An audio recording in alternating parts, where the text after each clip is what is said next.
وفي الكام ثانيه الجايين هكلمك على الحاجات المهمه اللي لازم تبقى مع الموهبه عشان تقدر توصل الموهبه دي للعالم وما تقتلش موهبتك بايدك.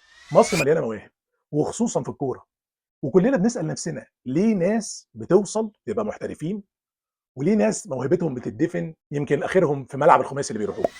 اكيد الفرق هنا مش مجرد الموهبه، الفرق هنا كمان في العقليه. الموهبه دي بتاعت ربنا ملناش يد فيها، ولكن اللي لينا يد فيه هو الانضباط، الصبر، انك تتعلم لغه، انك تعرف تتكلم وتفهم اللي قدامك، تعرف تعيش لوحدك.